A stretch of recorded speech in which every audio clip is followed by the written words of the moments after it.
వాల్మీకి రామాయణంలో హనుమంతుని లంకా ప్రవేశంతో సీతమ్మతో సంభాషణ వరకు మనం కథనాన్ని ఆస్వాదించాం కదూ. ఇక తదుపరి మనకు కనిపించేవి అత్యంత శక్తివంతమైన అశోకవనం విధ్వంసం, లంకా దహనం ఘట్టాలు. ఆ వాయునందరిని అసలు సిసలైన శక్తియుక్తులు, భక్తి వినయాలు, ధైర్య సాహసాలు, కార్యసాధక లక్షణాలు, దూత సంభాషణ చాతుర్యాలు మనకు స్ఫూర్తినిస్తూ సందేశాలతో సాగిపోతాయి. శక్తిమంతుడు తన శక్తిని బాధితుల కోసం వినియోగించాలి. శక్తికి విలువ రావాలంటే దానికి కరుణ, దయ అనే విలువలు తోడుండాలి అని చెప్పేదే అనగనగా అంటూ సాగే నేటి కథనం లంకా దహనం.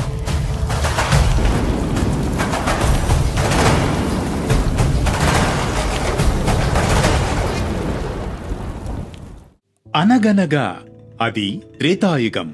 అశోకవనంలో సీతమ్మను చేరి శ్రీరాముని ఆనవాలను సమర్పించిన హనుమంతుడు తిరిగి వెళుతూ, అమ్మా, ఆ శ్రీరామచంద్రునికి ఇచ్చేందుకు ఇంకొక అభిజ్ఞానాన్ని దయచేసి ఇవ్వగలవా? తీసుకువెళతాను అంటాడు. అప్పుడు సీతమ్మ తన పవిట కొంగుకు కట్టి ఉన్న మూటను విప్పి అందులో ఉన్న చూడామణిని ఇస్తుంది. హనుమ, ఈ చూడామణి సముద్ర జలాల నుండి పైకి వచ్చింది. దానిని దేవేంద్రుడు నా తండ్రి జనకుడికి ఒక యాగంలో బహూకరించగా ఈ చూడామణిని వివాహ సమయంలో నా శిరస్సునందు మా అమ్మ అలంకరించింది. నువ్వు దీనిని శ్రీరాముడికి ఇవ్వు, అప్పుడు రాముడికి ఏకకాలంలో ముగ్గురూ జ్ఞాపకానికి వస్తారు అని అంటుంది.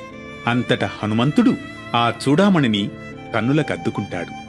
రామయ్య ఇచ్చిన ఉంగరాన్ని ఎలా భద్రపరుచుకున్నాడో అలా చూడామణిని కూడా జాగ్రత్తగా ఉంచుకుంటాడు. కాకపోతే ఆశ్చర్యంగా సీతమ్మ ఆభరణం చూడామణి తన చేతిలోకి తీసుకోగానే హనుమంతునికి దివ్యమైన శక్తి, అంతులేని ధైర్యం కలుగుతాయి.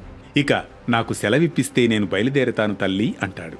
కొడుకును కన్నతల్లి అడిగినట్లు సీతమ్మ హనుమంతుడిని అడుగుతుంది. అప్పుడు హనుమంతుడు, అమ్మా, నువ్వు బాధపడవద్దు. నేను వెళ్లి రాముడికి చెప్పి త్వరలోనే వానర సైన్యంతో లంకా పట్టణానికి వస్తాము. ఆ రావణుణ్ణి ఎట్టి పరిస్థితుల్లోనూ సంహరిస్తాము అంటాడు. హనుమంతుడు సీతమ్మ దగ్గర సెలవు తీసుకుని ఉత్తర దిక్కుకు వస్తాడు. లంకా పట్టణానికి రావడం, సీతమ్మ తల్లి దర్శనం చెయ్యడం దిగ్విజయమయ్యాయి. కాగా ఆ రావణుడికి ఒక మాట చెబుదామని మనసులో అనిపిస్తోంది.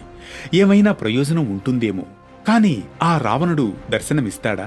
అందుకే రావణుడికి అత్యంత ప్రియమైన ఈ అశోకవనాన్ని నాశనం చేసేస్తే రావణుడే తన దగ్గరకు పిలిపిస్తాడు శిక్ష రూపంలో అని అనుకుంటాడు.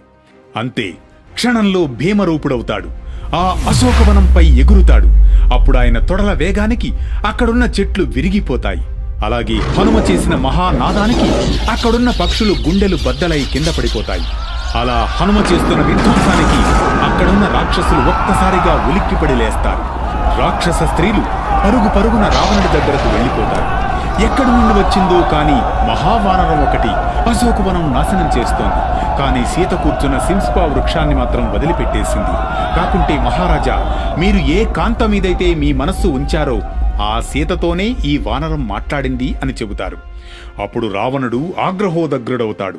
ఓ కింకరులారా, మీరందరూ వెళ్లి ఆ మహావానరాన్ని పట్టి బంధించండి, లేకపోతే సంహరించండి, ఇదే నా ఆజ్ఞ అంటూ ఆదేశిస్తాడు. ఆ సమయంలో హనుమంతుడు అక్కడున్న తోరణం మీద కూర్చొని రాముణ్ణి తలుచుకుంటాడు. అశోకవనం విధ్వంసం అనంతరం రావణుని ఆదేశంతో వచ్చిన మహాకింకరులను హనుమ మట్టు పెడతాడు. చండ ప్రచండుడై హనుమంతుడు ఆ తోరణానికి ఉన్న ఇనుప పరిగతో చెలరేగుతాడు. దీంతో కళ్ళు మూసి తెరిచేలోగా అక్కడ రాక్షసుల మాంసపు ముద్దలు, రక్తపు మరకలతో ఆ ప్రాంతం నిండిపోతుంది. సమీపంలోని ఒక ప్రాసాదం మీదకు ఎక్కి నిలబడతాడు. ఒక పెద్ద నాదం చేస్తాడు.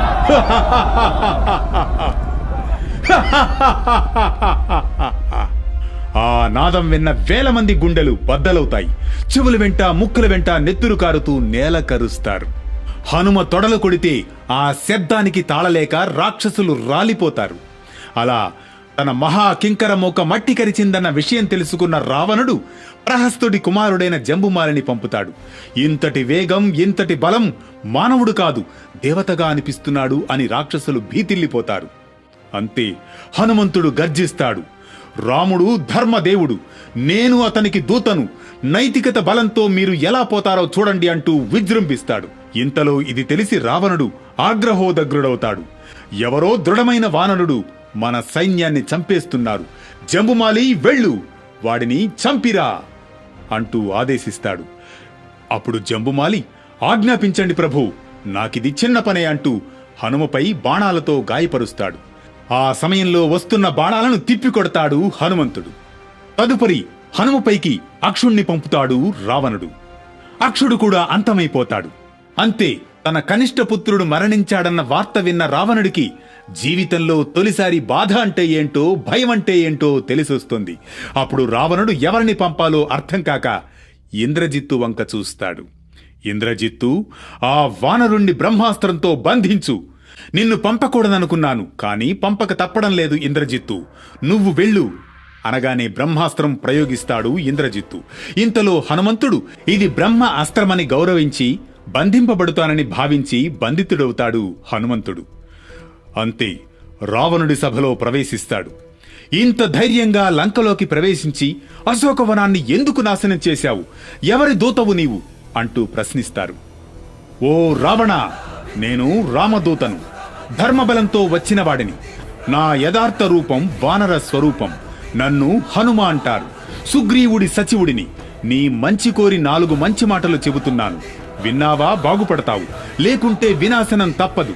నిన్ను చూసేందుకు వేరొక ఉపాయం లేదు. అందుకని దండోపాయంతో ఇలా అశోకవనాన్ని నాశనం చేశాను. ఒక నిండు సభలో తనను హనుమంతుడు ఇంతలా అపేక్షించి మాట్లాడేసరికి రావణుడు ఆగ్రహోదగ్రుడవుతాడు. అంతే, ఈ వానరాన్ని చంపేయండి అంటాడు. అప్పుడు సభలో విభీషణుడు లేచి, అన్నయ్య, నువ్వు వేదాలను చదివావు, ధర్మాలు తెలుసుకున్నావు, ఇలా దూతను చంపడం సరియైనదేనా అంటాడు. విభీషణుడి మాటలు విన్న రావణుడు, అలాగే విభీషణ, సరే, చంపడం కాక వేరొక శిక్ష విధిస్తాం అంటూ వానరాలకు తమ తోక అంటే చాలా ఇష్టం, అందుకని ఈ వానర తోకకు నిప్పు పెట్టండి అంటూ ఆదేశిస్తాడు. భటులు హనుమ తోకకు నిప్పు పెట్టగానే ఒక్కసారి కట్లను విడిపించుకుంటాడు. ఎగిరి రాజద్వారం మీదకు దూకుతాడు. తన చేతితో మండుతున్న తోకను పట్టుకుంటాడు హనుమ. ఆ క్షణంలో ఒక్కసారి జై శ్రీరామ్ అనుకుంటాడు. లంకా పట్టణాన్ని కాల్చి అగ్నిదేవుడికి సంతర్పణ చేసి వెళ్లిపోవాలని అనుకుంటాడు.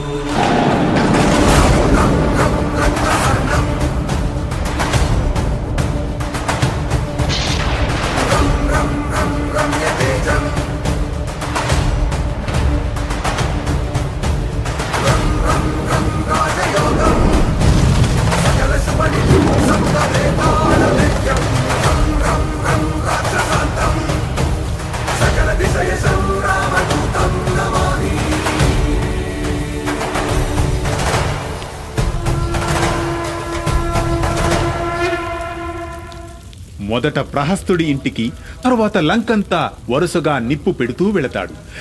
లంకంతా కాలిపోతూ కనిపిస్తుంది. ఆ క్షణంలో హనుమలో అంతర్మదనం మొదలవుతుంది. కోపంలో లంకను కాల్చేశానే, ఈ లంకలో సీతమ్మ కూడా ఆహుతై ఉంటుందా అంటూ చింతిస్తాడు. ఆందోళనతో తిరిగి అశోకవనంలోని సింసుపా వృక్షం వద్దకు పరుగున సీతమ్మను సమీపిస్తాడు.